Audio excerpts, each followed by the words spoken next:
Bon, aujourd'hui on va parler de géologie. Ah ouais, de géologie. Alors je sais ce que vous en pensez de la géologie, hein, c'est quelque chose d'assez ennuyant, qu'on a tous eu au collège et qui nous poursuit malgré tout au lycée. Et ça part juste de cailloux. Ouais. Bon, c'est vrai pour le deuxième point, mais la géologie, ça peut être super intéressant. Et c'est ce que je vais essayer de vous prouver aujourd'hui avec le sujet des collisions géologiques. Bon, on est allé dans les Alpes, et on veut parler des collisions. On va donc essayer de montrer que les Alpes ont suivi des collisions. Enfin, des collisions géologiques, hein, vous emballez pas s'il vous plaît. Bon, pour travailler les collisions, on va tenter de repérer à l'échelle des paysages des plis, des chevauchements et des failles inverses. Mais aussi des foliations, des schistosités, des traits de fusion partielle. On observera ces dernières dans les migmatites, je parle des fusions partielles, hein, entendu. Et tous ces éléments-là, on va essayer de les observer à l'échelle de la roche. De plus, la présence des ophiolites, ça pourra mettre en évidence la collision. On verra c'est quoi une ophiolite plus tard. Enfin, le relief positif est un indice de collision. Et pour observer tous ces aimants, on va se diriger avant tout dans le Lautaret. Tout d'abord, on va vérifier l'élément le plus facile à vérifier, le relief positif. C'est une montagne, donc forcément il y a du relief positif. Ça peut paraître un peu évident dit comme ça, mais c'est un point qu'il fallait préciser. Bon, on se dirige donc au Lautaret, plus précisément au Galibier, pour tenter d'identifier les roches et donc en déduire la composition de la croûte terrestre à cet endroit-là. Ah, et sinon, c'était vraiment beau le Galibier. Bon, très vite, il y a un problème qui s'est posé. Comment on va identifier ces roches ? Pour pouvoir identifier ces roches, on nous a donné un plan, une aide pour identifier les objets. Pour se repérer sur ce plan, c'est assez simple. On étudie la roche que l'on veut identifier et l'on se réfère aux différents schémas.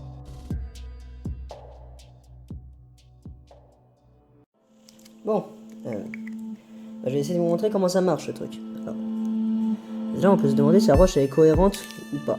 C'est-à-dire que si elle est composée de grains, comme du sable, ou si c'est vraiment une bonne roche. On va partir du principe que c'est une bonne roche. Ensuite, on peut se demander si elle est creuse ou si elle est pleine. C'est-à-dire si elle est grenue, si elle a des petits cristaux, ou si on voit qu'elle est pleine. On va partir aussi de celui-là qui est pleine. Ensuite, on a différentes choses, comme si elle est sombre, claire. En fait, au niveau de l'aspect, si vous voulez, ça va partir du principe qu'elle est claire, non ? Non. Puis ensuite, on va faire plusieurs tests. On va faire un test à l'acide pour voir si ça fait des petites bulles. Allez, vas-y, on en a 1 litre, tu peux y aller.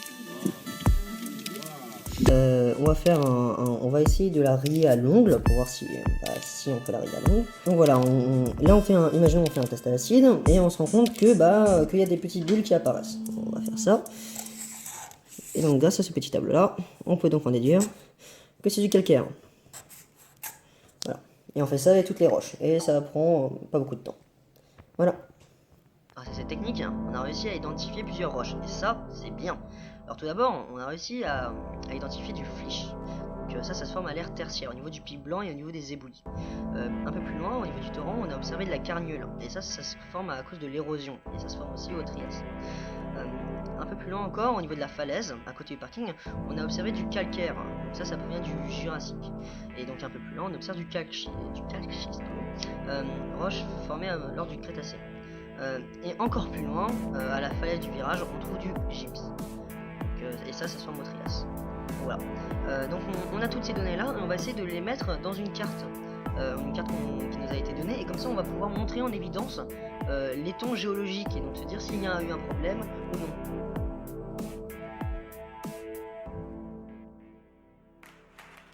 Alors déjà on a vu au début qu'on avait vu du tertiaire à cet endroit là, donc on va le noter, voilà, cette couleur là, hop, en jaune. Donc un peu plus loin, on a observé du Trias, voilà, ici. Ensuite, on a observé du Jurassique, voilà, là. Ah, je trouve mon crayon. Là. Donc, et juste à côté, on a observé du Crétacé, ici. Donc, un peu plus loin, on a observé du Trias, encore, et du Jurassique, encore. Donc, voilà. Bon, maintenant on poursuit le schéma en faisant la pente. Alors on n'a pas eu donné pour ça, mais on pense que normalement ça devrait être ça. On voit au niveau de l'inclinaison de la montagne, on poursuit la roche, et voilà. Donc comme vous pouvez le constater, c'est assez brouillon, c'est assez sommaire, mais c'est pour comprendre c'est essentiel ici. Donc voilà. Bien. Et normalement, vous aurez dû remarquer quelque chose depuis le début, c'est que là on fait différents âges de roches, mais regardez, ici les roches, eh bien, elles sont verticales, elles sont posées les unes sur les autres, alors que là elles sont d'une façon horizontale, elles sont pas posées les unes aux autres, elles sont collées les unes aux autres. Donc on peut se poser la question du pourquoi, et bah on a quelque chose qui explique ça, ça s'appelle le chevauchement. Et bah quand les roches se chevauchent, bah, c'est un indice de collision. Donc déjà, bah, on a gagné ça, et ça c'est cool. Ouais. Donc, après vous avez peut-être remarqué quelque chose d'autre, hein. C'est que là c'est un ordre précis, et là cet ordre là, bah il colle pas. Alors, vous pouvez prendre, là il y a du Trias, du Jurassique, du Crétacé, mais après on retourne sur du Trias, et ça c'est pas bon. Donc par exemple là, ça marche pas, on a du Tertiaire à côté du Trias, et là aussi ça fonctionne pas, on a du Crétacé à côté du Trias. Ça fonctionne pas. Donc pour expliquer ça, on a eu une idée, c'est-à-dire que ça, là, il y a eu des failles. Donc s'il y a eu des failles, il y a donc eu collision. C'est un indice. Voilà. Donc là on peut voir que en fait, si on prend ces trois éléments là, bah en fait, ils correspondent bien à ce qu'on a vu. Mais ensemble, eh bien ça ne fonctionne pas. Après on peut se poser la question, pourquoi il y a eu une faille inverse? Pourquoi ça a fait ça? On verra ça plus tard. Donc déjà on va commencer par le début. C'est-à-dire qu'on va mettre donc le tertiaire, là, au-dessus du Crétacé, ici.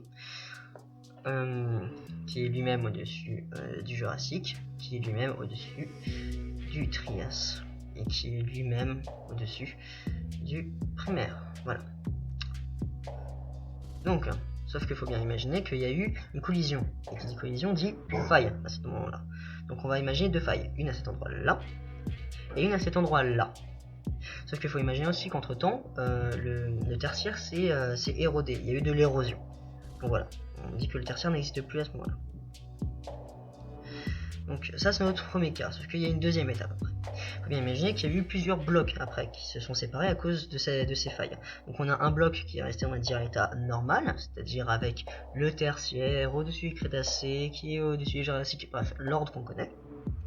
Voilà. Qu'il y a eu ensuite un deuxième bloc avec qui commence donc par le Crétacé, parce qu'on a donc eu que ça s'était érodé au niveau du Primaire. Donc il y a le Crétacé qui est au-dessus du Jurassique et qui lui-même au-dessus du Trias. Et ensuite il y a une deuxième, parce que le Crétacé, bah, il s'est lui aussi érodé au cours du temps, composé seulement de Jurassique et de Trias. Voilà.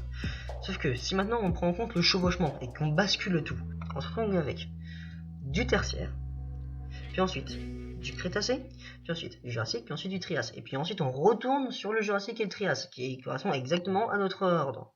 Donc voilà, ça prouve bien qu'il y a eu en tout cas ça correspond bien à au résultat qu'on a vu. Dans les environs, on a observé une migmatite.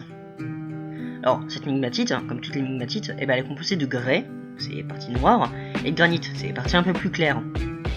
Et en fait, le fait qu'une roche soit composée de grès et de granit, bien ça montre la fusion partielle. Donc, on voit qu'il y a bien des traces de fusion partielle dans les Alpes. D'autre part, on est allé au Mont Saint-Clément. Et au Mont Saint-Clément, on a observé des plis dans la montagne. Et maintenant, la question qu'on est en droit de se poser, c'est pourquoi il y a eu des plis? Comment c'est possible? Comment ça s'est passé? Une autre chose aussi intéressante avec Saint-Clément, c'est le fait que certaines roches sont plus vieilles que d'autres. Par exemple, cette roche-là est plus jeune que cette roche-là. Et ça va rentrer en compte dans l'explication et ça va être assez intéressant. Vous allez voir. Donc, on va déjà créer deux roches différentes. Une jeune et une un peu plus vieille. Voilà. Et ensuite, on va appliquer à ces deux-là une grande force convergente. On attend un petit peu. Et au bout d'un moment, il va se former une structure, une forme de fer à cheval. Et à ce moment-là, la roche la plus jeune sera à l'intérieur, si on peut dire ça comme ça, de la roche la plus vieille. Ajoutez à ça un chevauchement et on obtient la situation de Saint-Clément.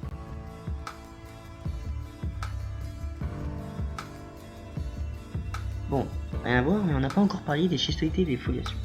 La schistoïté, c'est comme si vous mettez beaucoup de force sur une roche et qu'à force ça commence à devenir comme du millefeuille. Une foliation, c'est pas la même chose. Pour revenir à la schistoïté, le calcschiste par exemple possède une schistoïté. Une foliation, on va plutôt s'intéresser à la migmatite. La migmatite possède une foliation. Donc on a pu voir que dans les Alpes, il y a des traces et de fondation et de schistosité. Ça c'est ce qu'on cherchait. Et donc c'est bien. Bon, on fait le bilan. Donc on va voir qu'est-ce qu'on a vu et qu'est-ce qu'il nous reste encore à observer. Donc déjà on a observé des plis, on a observé des failles, on a observé des chevauchements. Et à l'échelle de la roche on a observé des schistosités, des traits de fusion partielle et des foliations. Donc tout ça, ça rentre en cause dans les indices de pollution. On l'a dit au début. Mais si vous vous souvenez bien, au début on a aussi parlé d'ophiolites.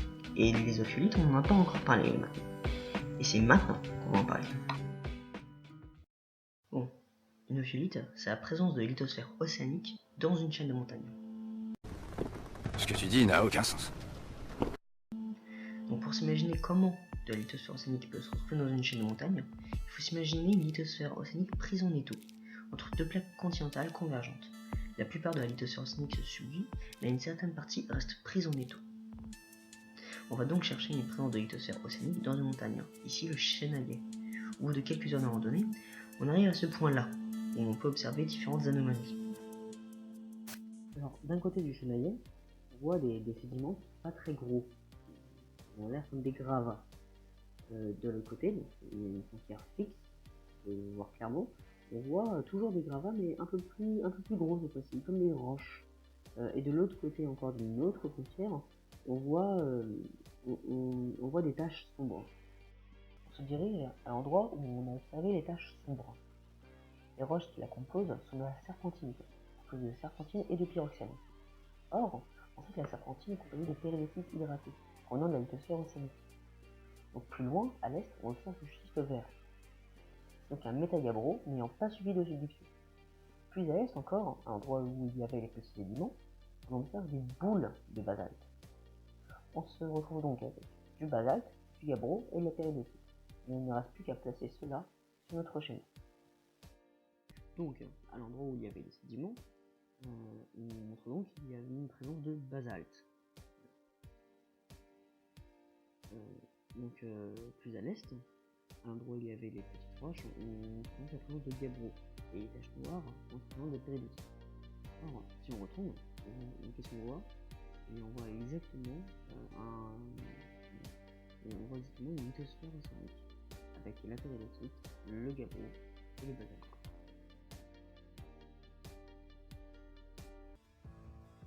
Donc, on a réussi à prouver qu'il y avait bien une présence d'ophiolites dans les Alpes.